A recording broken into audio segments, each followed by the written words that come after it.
So we always hear comprehensive community college, and you have a vivid example of what that is tonight. You just heard a presentation on the arts, which would be at one end of the continuum, if you will. And then you've heard presentations on homeland security and manufacturing, the other end of the continuum. And that's what makes a community college the most viable element of higher education in this country. And that's why it's being referenced now more than ever before out of Washington and out of the state. And after 105 years, 110 years, it's probably overdue. But this is the epitome of what we're about. You know, some weeks back, there was some conversation about the water leaf and the economics connected to it, and we spoke about it. And then I had a presentation presented to you on the radio station.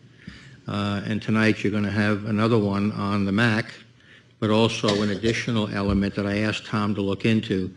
But let me preface this by saying that if all of the decisions we made at College of DuPage were predicated on dollars and cents, that would sometimes take us in a completely different direction.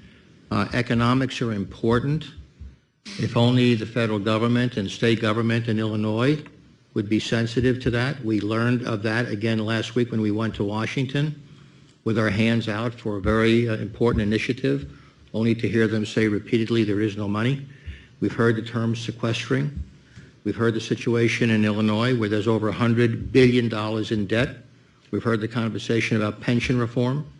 We've heard the conversation where people haven't been willing to make the difficult decision. Everything we do at College of DuPage is open for inspection.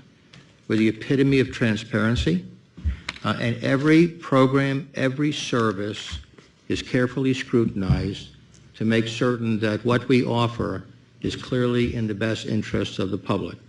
And we offer many programs and services that frankly don't make money. They cost us money. But we offer those services because we know that the community responds to them.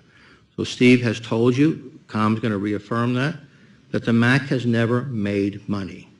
And yet it's an important piece of this institution. The radio station has never made money, and yet it's an important facet of this institution. We have almost 50% of the programs of study that we offer at this institution that don't make money, but they're offered.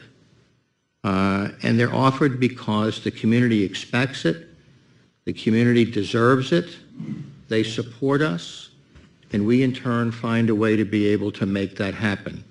What our responsibility is to make sure that every program, every service is carefully examined, carefully looked at, and to the extent that we can control the expenses relative to revenue, we're obligated to do that. Isn't that what every public entity should do? To make sure that they can look at the taxpayer and be able to say, we do this, and we do it in the best possible way. So with that, I'm going to ask Tom to